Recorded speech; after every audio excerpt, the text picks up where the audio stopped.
9월 23일 목요일 새벽 예배를 하나님 앞에 올려드리겠습니다. 출애굽기 19장 16절에서 19절입니다. 셋째 날 아침에 우레와 번개와 빽빽한 구름이 산 위에 있고 나팔 소리가 매우 크게 들리니 진중에 있는 모든 백성이 다 떨더라. 모세가 하나님을 맞으려고 백성을 거느리고 진에서 나오매 그들이 산 기슭에 서 있는데 시내산에 연기가 자욱하니 여호와께서 불 가운데서 거기 강림하심이라. 그 연기가 옹기 가마 연기같이 떠오르고 온 산이 크게 진동하며 나팔 소리가 점점 커질 때에 모세가 말한즉 하나님이 음성으로 대답하시더라. 예전에 첫째 아이가 하나님은 어디 계세요? 라고 저에게 질문했습니다. 그때 저는 하나님은 너의 마음속에 있단다 라고 대답을 했습니다. 그런데 그 아이의 얼굴은 당황스러워 했었습니다. 아마도 그 아이의 작디 작은 몸 안에 하나님이 계신 것을 못 믿는 눈치였습니다. 사실 제 아이처럼 믿어지지 않는 것이 정상이라고 생각이 들기도 합니다. 온 세상을 창조하신 하나님께서 우리 안에 계시다는 것이 논리로는 이해되지 않는 것이 바로 진리이기 때문이죠. 적어도 오늘 본문의 하나님이 우리 안에 계시다면 우리는 온몸이 터져서 죽고 말 것입니다. 이스라엘 백성들은 하나님께서 임하시는 것을 보고 온 백성들은 떨고 있습니다. 하나님이 너무나 두려웠기 때문입니다. 16절 말씀 보니까 셋째 날 아침에 우레와 번개와 빽빽한 구름이 산 위에 있고 나팔 소리가 매우 크게 들리니 진중에 있는 모든 백성이 다 떨더라. 하나님이 임하시는 모습이 얼마나 두려웠던지 모든 백성은 두려워 떨었다라고 하고 산 전체도 흔들렸던 것입니다. 이어서 17절과 18절 보면 모세가 하나님을 맞으려고 백성을 거느리고 진에서 나오매 그들이 산 기슭에 서 있는데 시내산에 연기가 자욱하니 여호와께서 불 가운데서 거기 강림하심이라. 그 연기가 옹기가마 연기같이 떠오르고 온 산이 크게 진동하며 라고 말씀합니다. 모세가 하나님을 만나기 위해 백성들을 이끌고 진에서 나오니까 산의 연기가 자욱했습니다. 그리고 여호와께서 불 가운데 강림하셨고 온 산이 진동했습니다.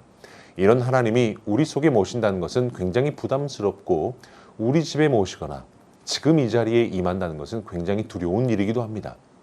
하나님이 임재하는 것은 세상의 잡귀신들과 비교할 수 없는 영광과 위엄이 있기 때문입니다.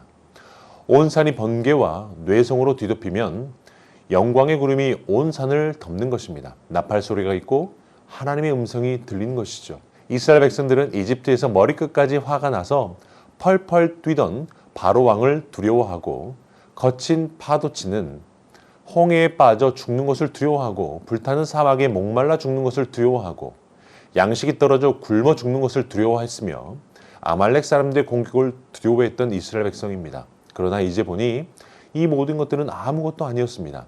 이 세상에서 정말 두려워할 분은 바로 하나님이셨던 것이죠. 우리 인간들은 여러 가지 문제를 놓고 두려워하고 걱정합니다. 어떤 분들은 빚쟁이들을 두려워하고 어떤 분들은 성질이 포악한 사람을 두려워하고 어떤 분은 집값이 너무 올라서 살고 있는 집에서 쫓겨나야 할 것을 두려워하지만 이런 것들은 하나님 앞에서 아무것도 아닌 것들입니다. 진리는 하나님을 두려워하는 자에게는 모든 두려움은 사라지는 것입니다. 다윗이 일찍이 소년 시절에 블레셋 대장 골리앗을 두려워하지 아니하고 경멸했던 것은 그가 하나님을 두려워한 까닭이었습니다. 하나님이 같이 하시니 어떤 사람도 두려워하지 아니었던 것이죠. 시편 27편 1절에서도 이렇게 말합니다. 여호와는 나의 빛이요 나의 구원이시니 내가 누구를 두려워하리요. 여호와는 내 생명의 능력이시니 내가 누구를 무서워하리요. 여호와를 두려워하는 이에게는 모든 다른 두려움이 없어집니다. 우리가 정말 두려워해야 하는 것은 하나님입니다. 이것을 우리는 하나님을 경외해야 한다라고 말할 수 있죠. 전도서 12장 13절에 보면 일의 결국을 다 들었으니 하나님을 경외하고 그의 명령을 지킬지어다. 이것이 모든 사람의 본분이니라 라고 말씀합니다. 전도서의 맺은 말이 하나님을 경외하며 살라는 주문이 정말 놀랍습니다. 하나님을 경외함은 해 아래서만 살지만 말고 하나님 아래서 살도록 하는 말입니다. 하나님을 경외한다는 것은 내가 믿는 신념보다 나를 붙드는 신념으로 사는 것입니다.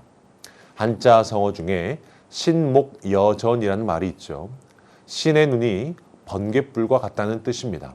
하나님을 경외하여 언제나 하나님 앞에서 사는 이들은 감히 죄를 범하지 못하는 것입니다. 도둑질하지 못하고 뇌물을 받지 못하고 온갖 더러운 일을 삼가게 되는 것입니다. 하나님을 경외하기 때문에 죄에서는 멀어지고 하나님의 뜻에서 가까워지는 것입니다. 우리 인생살이는 몸이 흙으로 영이 하나님에게로 돌아가는 것이 끝이 아닙니다. 우리는 하나님의 법정에 서게 되고 하나님의 심판 앞에 서게 됩니다. 우리는 하나님을 경외하기 때문에 삶의 매 순간 하나님을 존중하는 믿음 안에서 길을 걸어가야 합니다.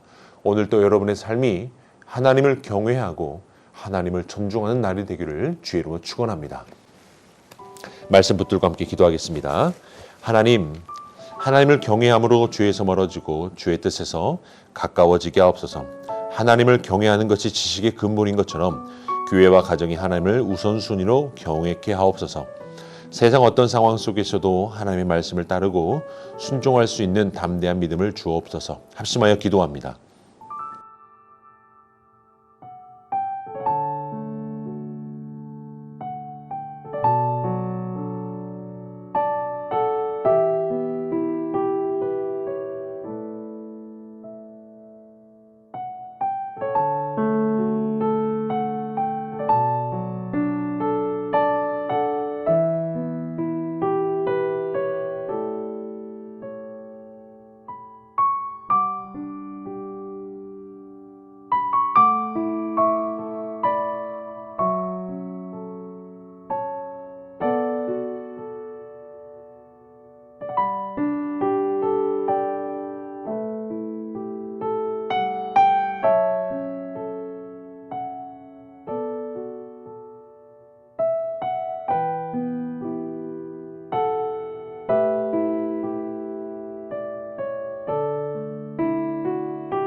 교회를 위해서 기도할 때 세승교회가 하나님을 경외함으로 세상이 교회를 존중하게 하옵소서. 또 10월 3일 임직자 선출 공동의회를 통해 세워진 분들이 주님의 선한 마음을 갖고 성실하고 충성되게 교회를 섬기게 하옵소서. 담임 목사님께 주의 은혜와 평강이 넘치게 하시고 사역하는 데 주의 도움의 손길이 넘치게 하옵소서. 합심하여 기도합니다.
나라와 열방을 위해서 기도할 때 한국교회가 교회됨의 회복이 되게 하시고 온라인과 오프라인 예배 중에도 참된 예배자가 세워져 가게 하옵소서. 아프가니스탄에 주의 평강이 있게 하시고 온 열방의 전쟁이 멈춰서 무고한 피를 흘리지 않게 하옵소서. 강대국이 백신을 독점하지 않고 백신을 공정하게 배분할 수 있는 넉넉한 마음을 주옵소서. 합심하여 기도합니다.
우리 탄자니아 김현석 고미라 선교사님을 위해서 기도합니다. 마레우 교회 건축이 아름답게 마무리되고 그 지역에 주님의 말씀이 바로 서는 교회가 되게 하옵소서. 함께 동역하는 16명의 스태프들의 건강을 지켜주시고 각자의 영역에서 리더로 성장해 나가게 하옵소서. 환우들 위해서 기도합니다. 임종치 지사님, 김민혁 형제님, 김평수 지사님, 김인혜 지사님, 김영자 권사님, 김찬준 지사님, 정승우 권사님, 김봉남 권사님, 조금열 지사님, 최혁기 성도님, 정성혜 지사님의 어머님, 김광순 지사님, 이길태 지사님을 위해서 다 같이 합심하여 기도하겠습니다.